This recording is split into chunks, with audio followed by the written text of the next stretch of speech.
YCP నేత పేర్ని నాని ఆయన కొడుకు పేర్ని కిట్టుకి పోలీసులు నోటీసులు ఇవ్వడం ఇప్పుడు హాట్ టాపిక్ గా మారింది. మచిలీపట్నం రేషన్ బియ్యం కేసులో దర్యాప్తు ముమ్మరం చేసిన పోలీసులు విచారణలో భాగంగా పేర్ని నాని ఆయన కొడుకు కిట్టుకి నోటీసులు ఇచ్చారు.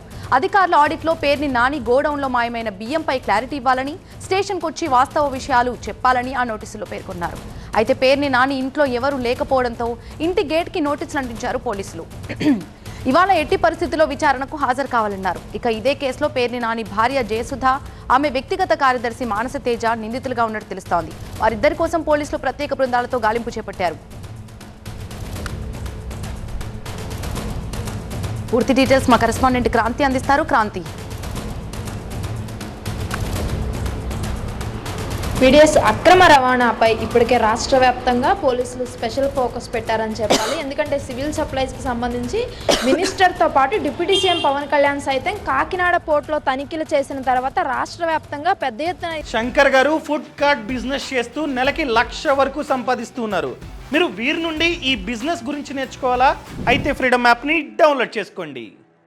ఈ విషయం పైన దుమారం లేపిన విషయం మనకు తెలిసింది. అయితే తాజాగా మనం చూసుకుంటే కనుక మచిలీపట్నంలో మాజీ మంత్రి పేర్ని నాని తాలూకు ఉన్నటువంటి ఒక గోడౌన్, అది ముఖ్యంగా భార్య జయసుధ పేరు మీద ఉండడం, ఆ గోడౌన్ సివిల్ సప్లై అధికారులకు ఇవ్వడం, అక్కడ ఉన్నటువంటి బియ్యం ఏదైతే రేషన్ బియ్యం ఉంటుందో అందులో అవకతవకలు గుర్తించినటువంటి అధికారులు కొద్ది రోజుల క్రితం ఆమె పైన అండ్ అలాగే అక్కడ ఉన్నటువంటి మరికొంత మంది పైన కేసులు నమోదు చేశారు. వెంటనే ఆమె బెయిల్కి వెళ్ళడం, కోర్టులో ఆమెకు కొంత ఈ కేసు విచారణ అయ్యేంత వరకు ఊరట రావడంతో ఆమె కాస్త రిలీఫ్ అయినప్పటికీ కూడా నిన్న అనూహ్యంగా అర్ధరాత్రి పోలీసులు పేర్ని నానితో పాటు అతని కుమారుడికి కూడా నోటీసులు ఇచ్చేందుకు ఇంటికి వెళ్ళడం జరిగింది. అక్కడ ఇంటి దగ్గర ఎవరూ లేకపోవడంతో నోటీసులు కాస్త గేటుకు అంటించేసి వచ్చేసరి ఇవాళ మధ్యాహ్నం 2 గంటల కల్లా విచారణకు హాజరవ్వాలి. ఏదైతే ఈ కేసుకు సంబంధించినటువంటి ఎవిడెన్స్ వాస్తవాలు ఏవైతే ఉన్నాయో వాటితో పాటు రికార్డ్స్ అన్నీ కూడా తీసుకుని రావాలి అని చెప్పి కూడా నోటీసులు ఇంటి దగ్గర అంటించినటువంటి పరిస్థితి మనకు కనిపిస్తుంది. అయితే గత కొద్ది రోజులుగా పేర్ని నాని కానీ అతని కొడుకు కానీ జయసుధ కానీ ఎవరు కూడా బయట కనిపిస్తున్నటువంటి పరిస్థితి లేదు. అజ్ఞాతంలోకి వెళ్ళిపోయారు అనేటటువంటి చర్చ నడుస్తున్న నేపథ్యంలో ఎక్కడా కూడా వారి అలికిడి లేకపోవడంతో పోలీసులు సైతం వారి కోసం వెతుకుతున్నటువంటి పరిస్థితి కనిపిస్తోంది.